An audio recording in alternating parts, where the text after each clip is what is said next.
Well, it's a bit of a pro now, don't like the old demonstrations.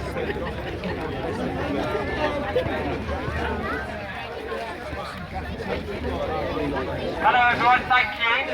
We'll just be about 5 minutes while we get all the speakers together sorted here, and then we'll have about 25 minutes of speeches, short speeches.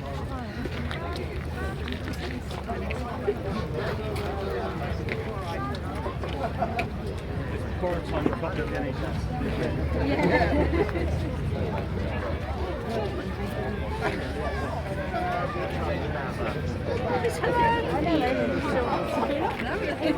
I don't let you do that. Not like some... Works. Not safe, not fair. Save our NHS!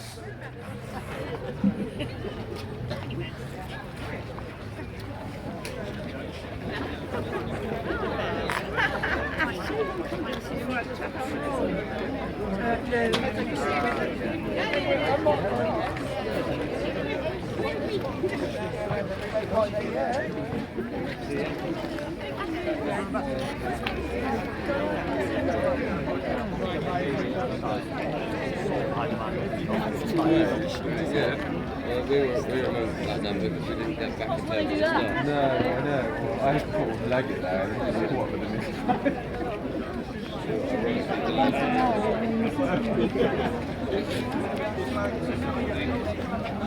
That's fine. That's fine.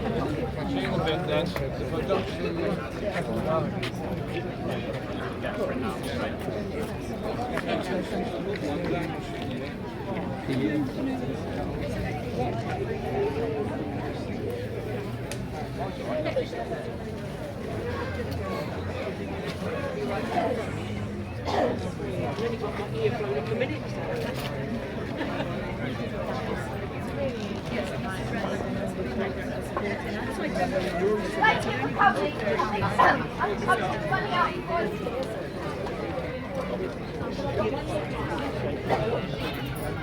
We've got a statement from Ollie Old, who's the BMA junior doctor's rep for Gloucestershire, who's working today.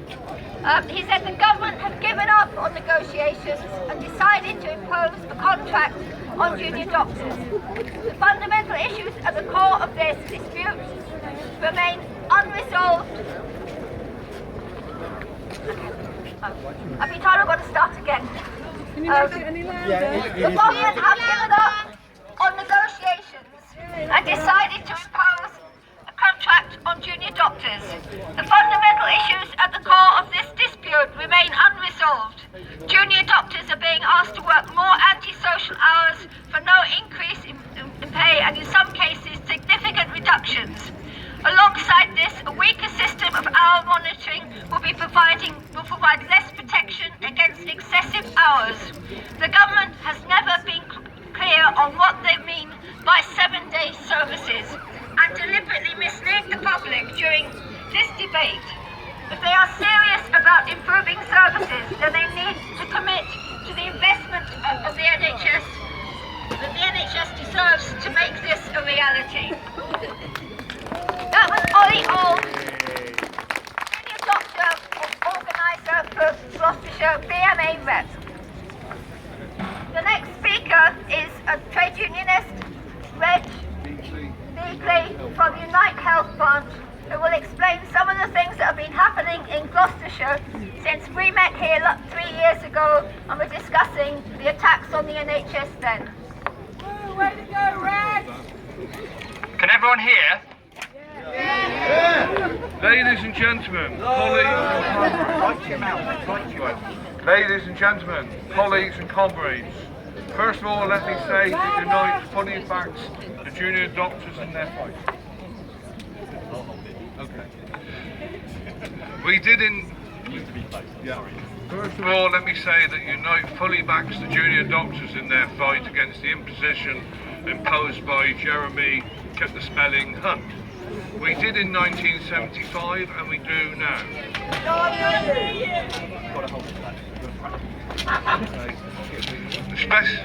Remember, if the government win this... It needs to be louder, the one that you used before. It needs to be louder. Get your mail for me. Remember, if the government win this fight, there will be ramifications for all health workers, especially regarding the premiums for unsocial working. The HCAs, the porters, domestics, housekeepers and other low-paid staff will see their pay cut. By reducing the payments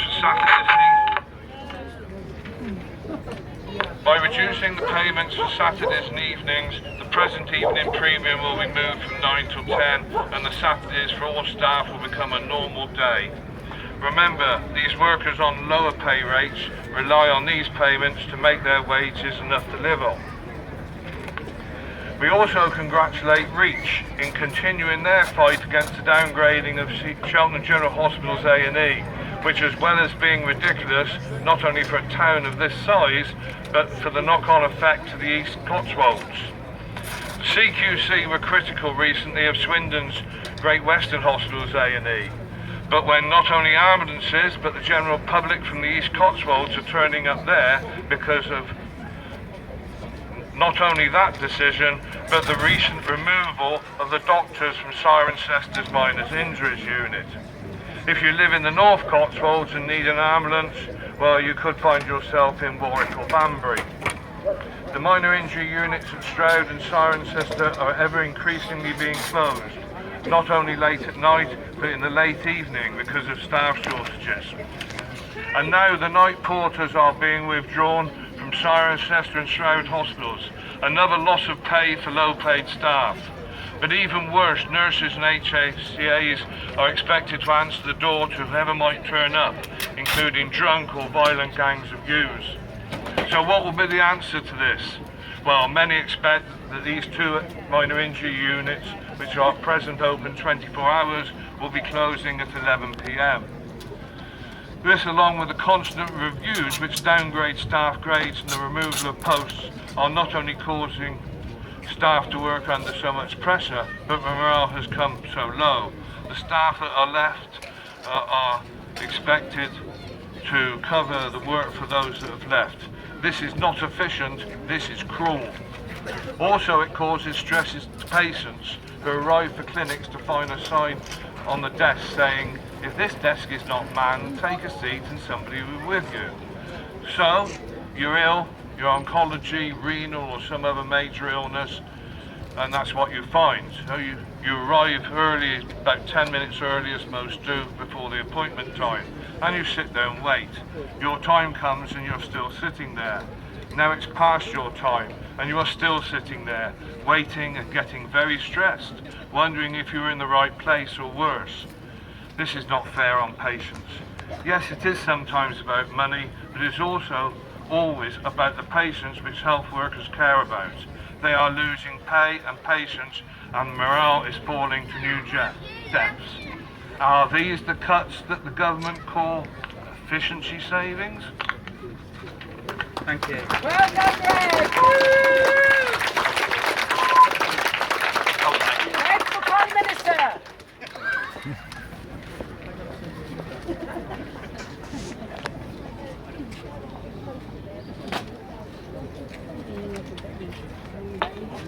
This government have made it clear that they want to dismantle our NHS. It wasn't the junior doctors that picked this fight.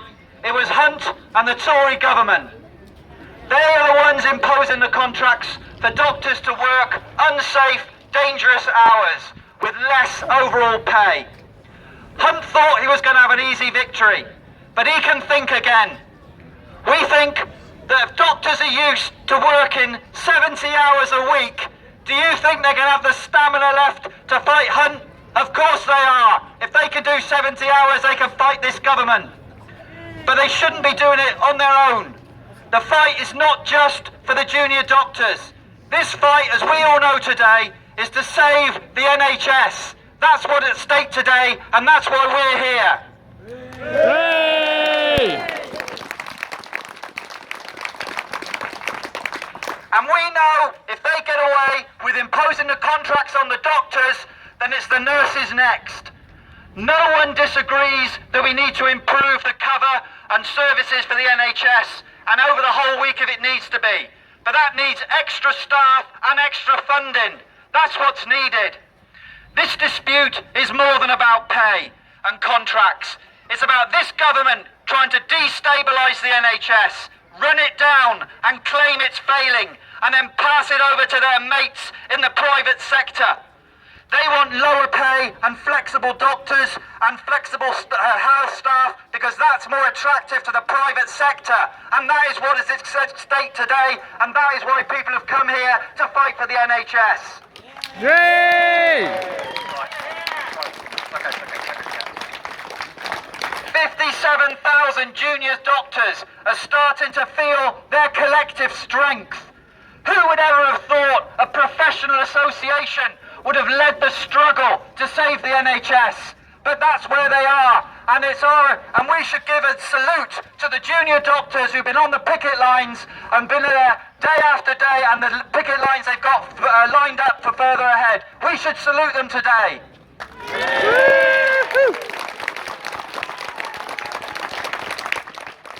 This is a weak and divided government. It can be beaten.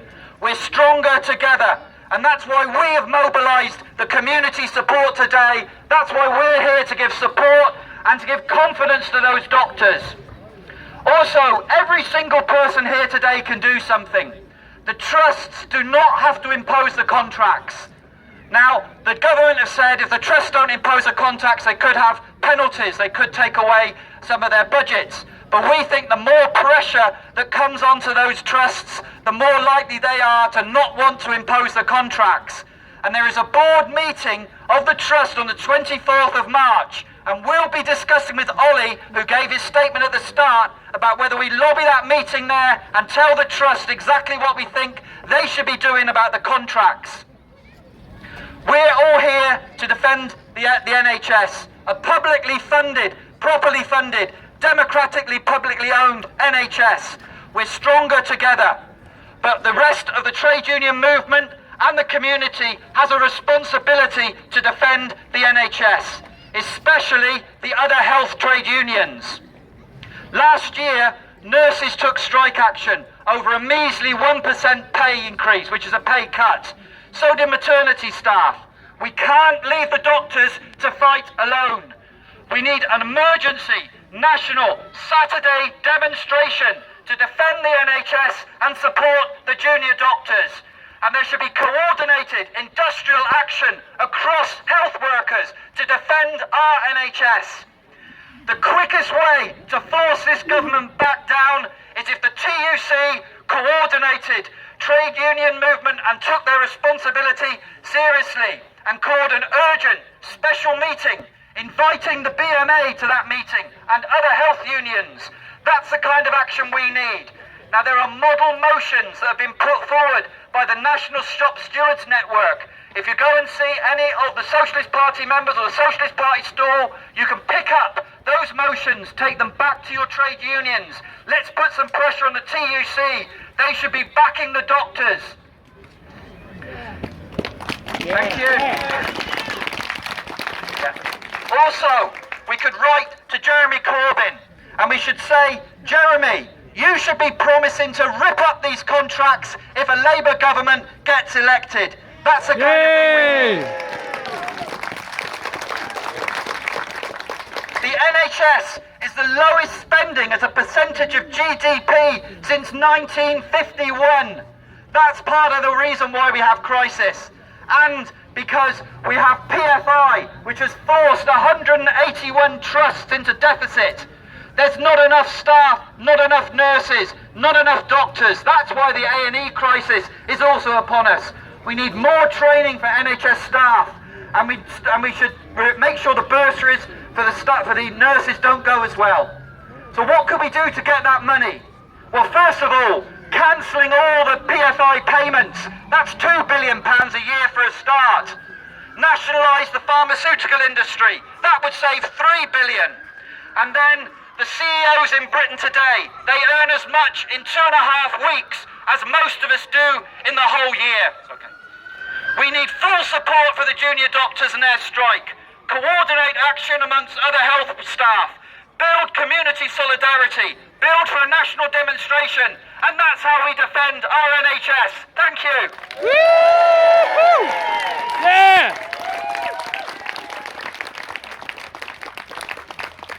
The next speaker is Colin Rebel,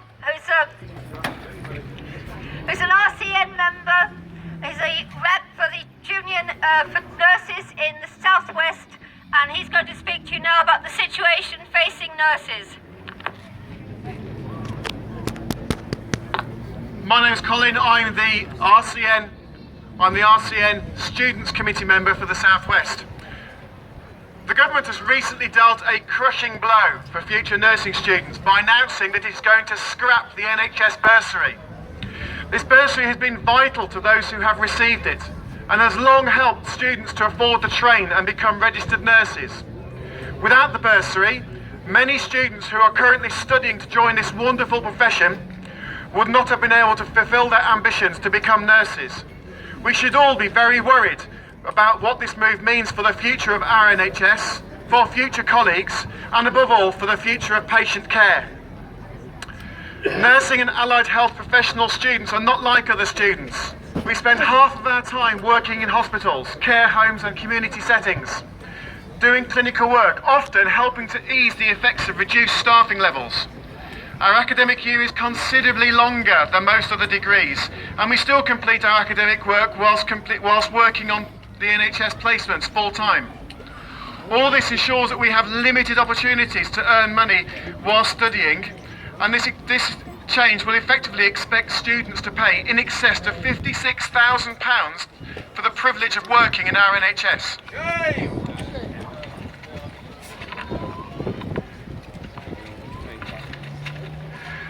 Nursing students also tend to be older, with the average age of a student nurse now 29. A higher proportion of us have families to support and mortgages to pay whilst we train. Older students often bring to the profession a wealth of life experience that only serves to enrich the NHS and promote compassionate and holistic care. The change in pre-registration funding will mean the exclusion of those who would love to be a nurse, bringing with them all that added value to the service but are unable to take out a student loan. This will be a tragic and terrible loss both to the NHS and to the nursing profession. Additionally, replacing the bursary with loans will serve to pile extra financial pressure onto an already overstretched group of vital healthcare workers. And for the taxpayer, this move makes no financial sense. Many nursing students will not pay off their loan in their working lifetime because they will not earn enough to do so. Add to this the many thousands of nurses leaving the profession every year, the increasing cost of NMC registration, and the ticking time bomb of prospective retirements. This government's intention of increasing nursing numbers is simply not going to be achieved through this ill-thought-through policy. This government has effectively absolved itself of the responsibility to ensure that sufficient numbers of nurses with the right mix of skills are being trained.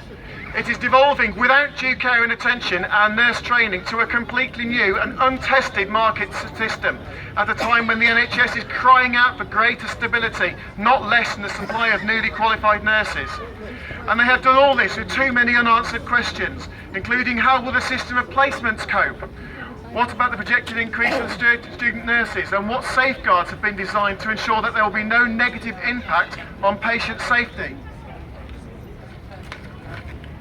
We all recognise that there needs to be changes. The NHS needs to move and develop, as any organisation must, if it's to maintain quality and fulfil an ever-changing and increasing demand. If there must be change to pre-registration funding, this government must first address the many unanswered questions. What is going to be done to make sure that quality placements are accessible to future nursing students? How are they going to ensure that the consistency and quality of training across courses and providers? How are they going to address issues around the length of academic terms in order to allow students to earn money to live whilst they train? How are they going to pay students a living wage for the clinical work they undertake whilst on the course? What action will be taken to provide better childcare provisions? and what alternative pathways will be considered for mature candidates and those already working in care wishing to become registered nurses. Future nursing students will be nursing us and our families when we are at our most vulnerable, and we owe it to them and to ourselves to fight to ensure that the future nursing workforce is both well educated and valued in our society. Thank you.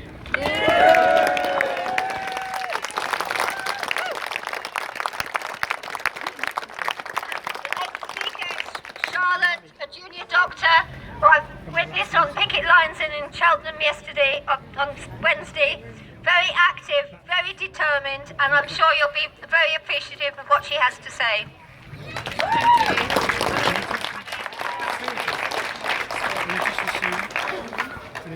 Good afternoon, everyone. First of all, I'd just like to say thank you so much for coming out in support of the NHS. The junior doctors contract fight is just a very small part of this whole fight to save the NHS. So I wanted to address a few different points. First of all, there have been a lot of lies from the government. I'm sure that you guys are aware, but just wanted to give you some information and ammunition so you can explain to people when you see them telling their lies in the news. So David Cameron was saying yesterday even that, we need a 7-day NHS because you don't just get ill Monday to Friday, 9 to 5. Babies aren't just born Monday to Friday, 9 to 5. Does he have any idea the amazing emergency services that we are already providing? There are obs and gynae services. There is A&E 24/7. There are junior doctors on the wards dealing with all kinds of emergencies 24/7, 365 days a year. We work weekends, Jeremy. We work nights, Jeremy. We work all year, Jeremy.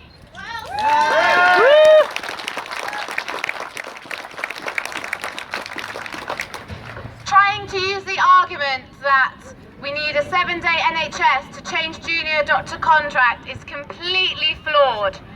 You cannot spread 5 days worth of 9 to 5 doctors plus doctors that are providing emergency care 24/7 across 7 days.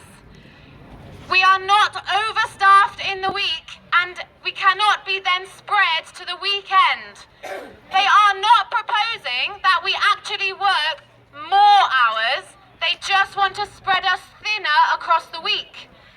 But we're already understaffed during the week. We need more resources. If you want to sell a 7-day NHS to the public, you have to be willing to increase funding, increase the number of nurses, increase the diagnostic staff, increase the number of social workers, so you can actually discharge the patients at the weekend. Junior doctors are already there all weekend, all night, all day. Christmas, Easter. I'm working Easter weekend, for example.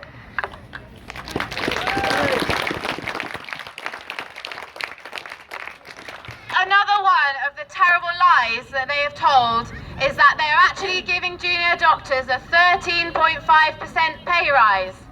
No, they are not. If you take away what someone's antisocial hours are worth, and they are a big proportion of our pay because we work nights and antisocial evenings and weekends, and then put a basic pay rise on, and then it does not equate to an overall 13% pay rise. They are just telling lies. They are going to have to, they've said that they need to give us pay protection for the next 3 years. If it was a contract where we were getting a pay rise, why do we need pay protection for the next 3 years?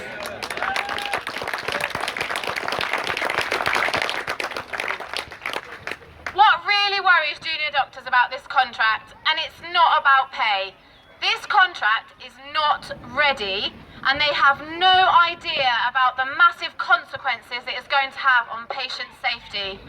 How are you going to make Saturday more safe by taking away doctors from Tuesday? Well, Tuesday's just going to be less safe, isn't it? And they don't realise that the threat of imposition has completely isolated and demoralised a generation of doctors. Yes, honestly, we can go to Australia and get paid literally double for better working conditions. And eventually, if you completely destroy the morale of a group of staff, and we are dedicated to our patients, but eventually people are going to walk, and people are going to walk especially from A&E because the rota is much worse, from obs and gynae because the rotas are much worse. And you can't blame them, they are humans, they have a life. They are being pushed to their absolute limit already. And the government do not realise that if they lose people from those specialties, the hospitals are going to be less safe. You are not going to be able to get enough doctors that you need.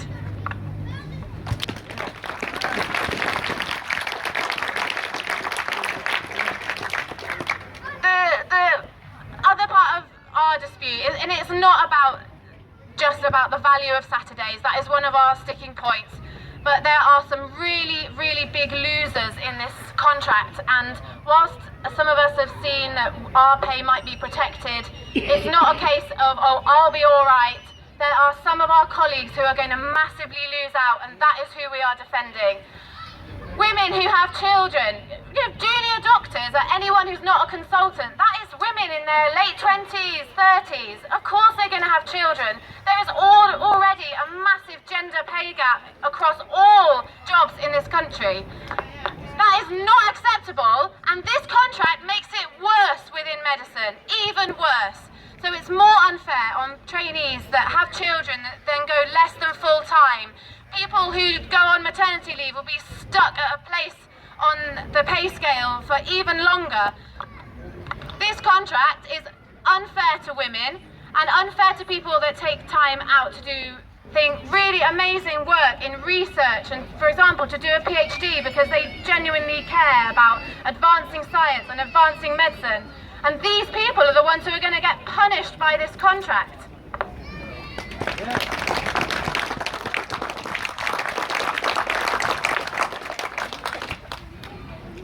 I'd just like to say something about privatisation as well.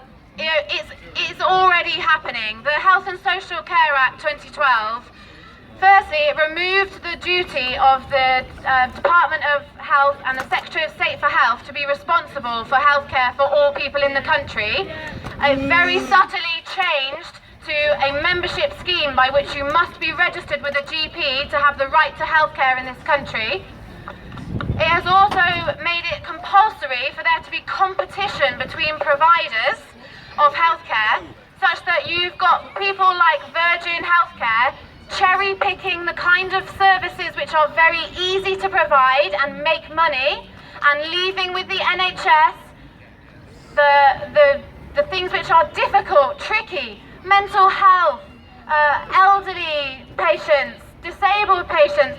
Anything that is difficult and not easy to make a quick buck out of, the private sector are going to drop it like a hot potato as soon as they can.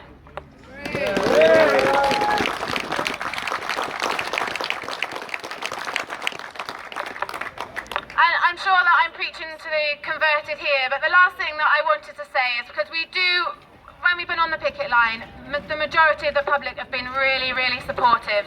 But I just wanted to say this, and that's that we do get some people saying the only people suffering from these strikes are the patients. Well, I'm sorry that some appointments have been cancelled. I'm sorry that some operations have been cancelled. All of the cancer operations, emergency operations, everything that is really urgent has gone ahead because we do care about our patients. But we are playing the long game because we cannot stand by and accept the imposition of a contract, and we are just the thin end of the wedge. You're right, it will be the nurses next, the physios next, everyone else getting treated like rubbish, and then we will destabilise the healthcare system.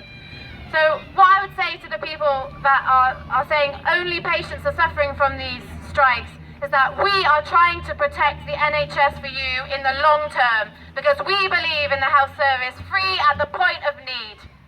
Hooray!